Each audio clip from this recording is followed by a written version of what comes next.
डियाल्गा use करता है dragon rush का, वहीं पर मेगा लाटियोस यूज करता है गीगा इम्पैक्ट का। दोनों अटैक आपस में टकरा जाते हैं और एक बहुत ज्यादा बड़ा एक्सप्लोजन होता है जिससे चारों तरफ धुआं फैल जाता है। अनाउंसर कहता है ये क्या दो काफी स्ट्रॉन्ग अटैक्स का टकराव हुआ है और डेफिनेटली एक न एक पोकेमॉन हारा ही होगा। अगर डियाल्गा हारता है तो ऐश को ज्यादा फर्क नहीं पड़ने वाला, पर अगर मेगा लाटियोस हार जाता है तो टोबियास का सफर यहीं पर खत्म होगा और वह बैटल जोन के फाइनल्स में आकर हार जाएगा। ऐश का रिएक्शन देखा जाए तो वह बिल्कुल भी नर्वस नहीं था, उसके चेहरे पर एक स्माइल थी। वहीं पर दूसरी तरफ टोबियास काफी नर्वस लग रहा था। ब्रॉक कहता है अगर टोबियास यहाँ पर हार जाता है तो मैं उससे एक सवाल पूछने वाला हूँ। मिस्ट्री और सरीना कहते हैं वो कौन सा क्वेश्चन है। ब्रॉक उनको बता देता है। धीरे धीरे करके स्मोक हटना स्टार्ट होता है और हमें देखने को मिलता है कि ऐश के सामने डियाल्गा खड़ा हुआ है, वो भी बिना किसी डैमेज के, उसको कोई खरोच भी नहीं आई थी।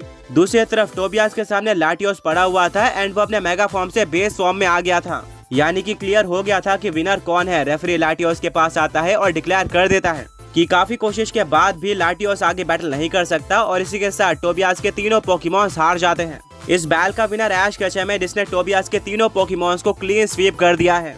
टोबियास, ऐश और बाकी सारे पोकेमॉन ट्रेनर्स को काफी हद तक पता था कि इस फाइट का रिजल्ट क्या होगा, इसीलिए वो ज्यादा सरप्राइज नहीं होते हैं। अनाउंसर कहता है कि ये बैटल जोन के हिस्ट्री में सबसे पहली बार हुआ है कि फाइनल में लड़ने वाले दोनों पोकेमॉन ट्रेनर्स में से किसी एक पोकेमॉन ट्रेनर के दो पोकेमॉन ना हारे हो, वरना हमेशा बैटल काफी क्लोज जाती थी और दोनों ही पोकेमॉन ट्रेनर्स के आखिरी पोकेमॉन बैटल फील्ड पर आते ही थे। बट ऐश का एक भी पोकेमॉन नहीं हारा, जो कि एक काफी ज्यादा बड़ी फीट है। ऐश अपने डियाल्गा को पोकेबॉल के अंदर वापस लेता है और कहता है कि अब से मैं तुम्हें ज्यादा यूज किया करूंगा। वहीं पर टोबियास भी अपने लाटियोस के पास जाता है और कहता है तुमने बहुत ज्यादा अच्छी फाइट दी है। अनाउंसर कहता है तो फाइनली हमें विनर मिल चुका है बैटल जोन का, जो कि और कोई नहीं बल्कि पोकेमॉन मास्टर ऐश केचम है, जिन्होंने सबसे पहली बार इस टूर्नामेंट में पार्टिसिपेट किया था।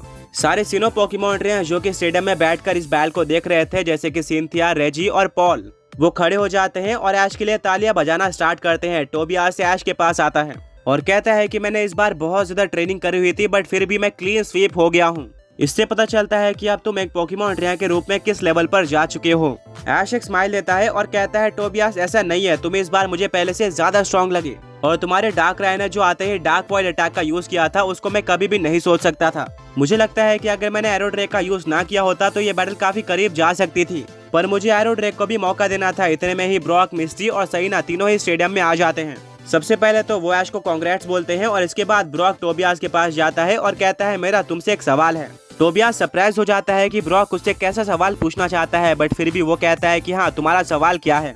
ब्रॉक रिप्लाई करता है जहाँ तक मुझे पता है तुम्हारे पास एक और लेजेंडरी पोकेमॉन है जो कि है रेक्वाजा, जो कि तुम्हारे तीनों पोकेमॉन यानी कि जेनेसेक, डार्कराय और लाटियोस से ज्यादा स्ट्रॉन्ग है, तो तुमने इतने ज्यादा बड़े फाइनल बैटल में वो भी ऐश जैसे पोकेमॉन ट्रेनर के खिलाफ रेक्वाजा को क्यों नहीं यूज किया, जो कि डियाल्गा और इवन एरो ड्रैग को भी टक्कर दे सकता है एंड इससे तुम्हारे जीतने के चांसेस बहुत ज्यादा बढ़ जाते हैं। टोबियास पहले तो हेजिटेट करता है बट फिर वो कहता है कि इसके पीछे एक काफी बड़ी स्ट्रेटजी है और हाँ सही टाइम आने पर मैं उसको जरूर यूज करूंगा, बट फिलहाल के लिए मैं उसको स्पेशल ट्रेनिंग दे रहा हूँ। ब्रॉक इसके आगे और भी सवाल पूछने वाला होता है पर टोबियास स्टेडियम से बाहर चले जाता है एंड उसके बाद वहाँ पर बैटल जोन के चेयरमैन आते हैं जो कि ऐश को एक बैटल जोन जीतने की ट्रॉफी देते हैं, जो कि ऐश के लिए कमाल का मूवमेंट था। ऐश अपने उन सारे पोकेमॉन्स को बाहर निकालता है जिनको उसने बैटल जोन में यूज किया है, जैसे कि ज़ेरूरा, गार्चम्प, रेक्वाजा, डियाल्गा और एरो ड्रैग, सभी साथ में सेलिब्रेट करते हैं एंड इसी तरह से ये टूर्नामेंट एंड हो जाता है।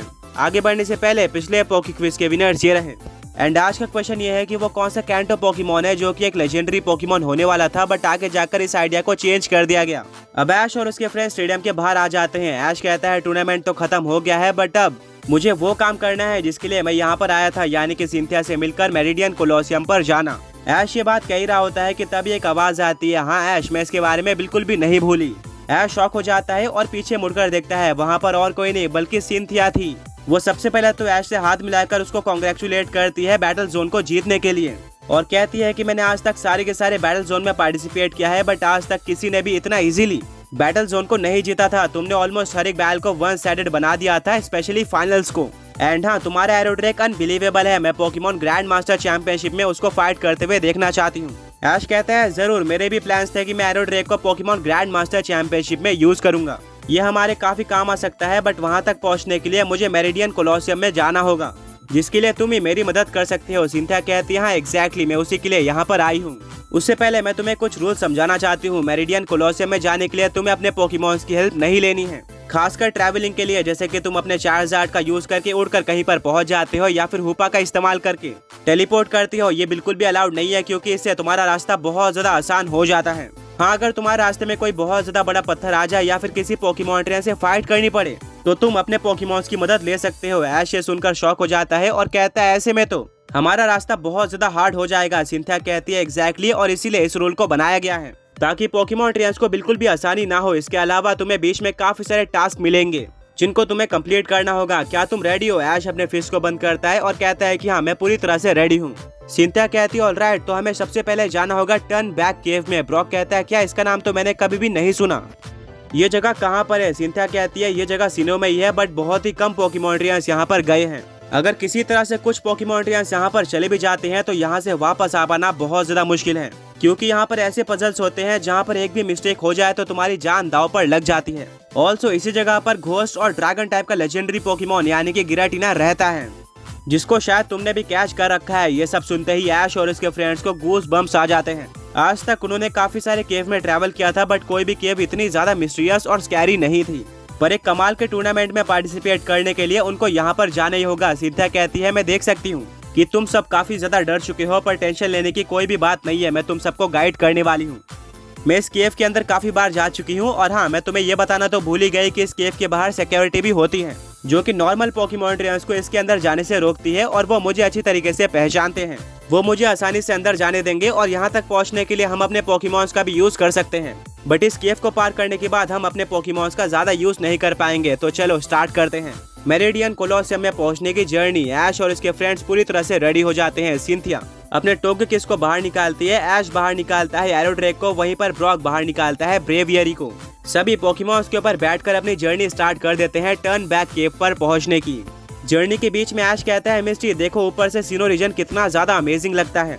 मिस्टी रिप्लाई करते हैं कि हाँ तुमने बिल्कुल सही कहा, पर तभी सिंथिया कहते हैं कि हम जहाँ पर जा रहे हैं वो जगह बिल्कुल भी शानदार नहीं होगी, बल्कि काफी डरावनी है। धीरे धीरे करके सभी लोग आगे बढ़ते हैं।